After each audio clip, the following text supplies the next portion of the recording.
After this video, you'll never feel the need to avoid the histogram again.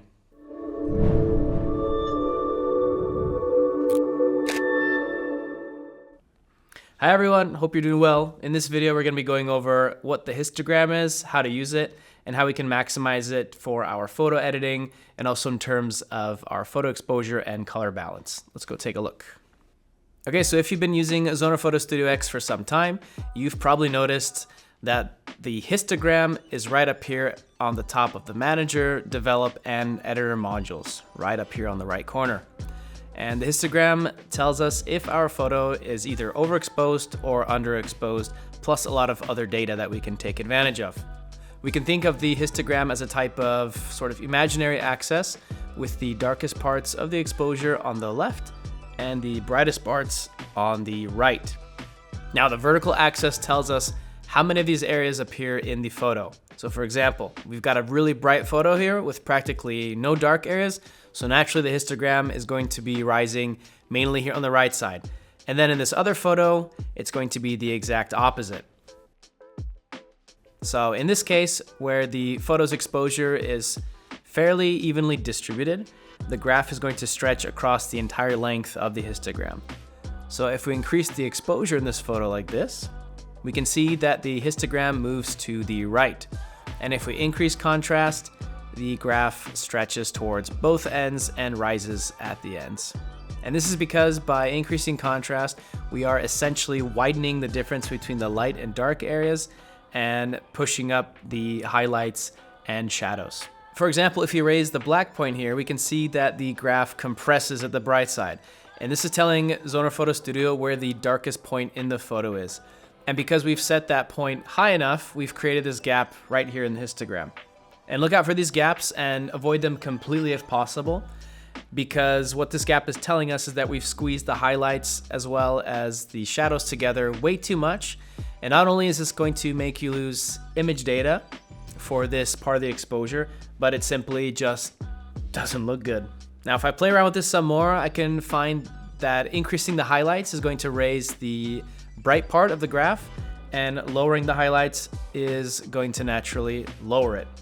And it works the same way for the shadows, only in the opposite direction. And this is how we can use the histogram to tweak our photo's exposure and even color balance it. Now I'll show you that in just a moment, but first let's take a look at how the histogram presents us with data and how we can view it in a way that makes sense to us and is applicable to our situation. Right-click the histogram to open a drop-down menu. I can choose how much of the right panel the histogram will take up, and that is half, full, or even double the size. And in this video, I want to show you so that you can see the difference as best as possible. So let's select double size. Normally, I'm going to be using full size so I can see the histogram clearly, but still have enough room for adjustments in the right panel. Okay, so here at the bottom, you can check or uncheck blowout warning. And this warning displays an exclamation mark at the top right if there are any blowouts in the photo. So it basically means that the graph is spilling off of the histogram and that there's a loss of data for the brightest parts of the photo.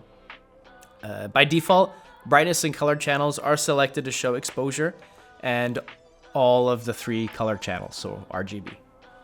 I can choose just one color channel so that they don't get mixed up and it's a lot easier to work with.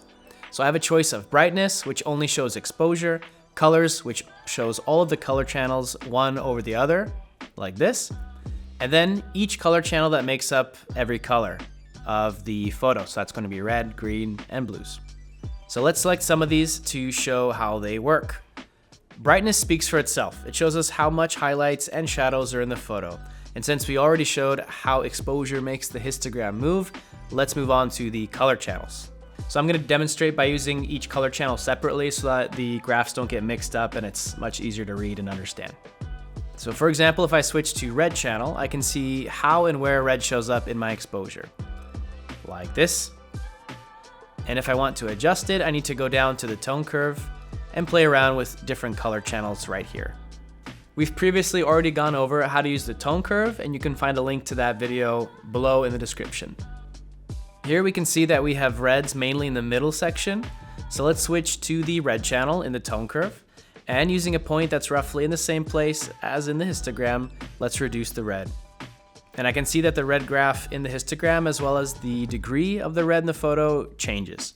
As we already know from the tone curve video, taking away one color is going to add to another, so we often need to adjust and compensate for the other colors as well.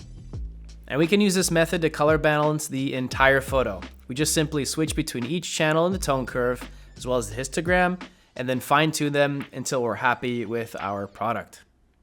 All right, so that's a little bit something about the histogram. Hopefully it is something you can now take advantage of, and it's not just a scary graph in the top right of your editor. If you want to learn more about something in Zoner Photo Studio X that's troubling you and you guys would like to see or find out more about that subject, please let us know in the comments. It's one way you can directly get to us and we can directly get back to you. Give us a thumbs up, hit subscribe if you haven't before so that you never miss a video, and I will see you in the next one. Take care. Adios.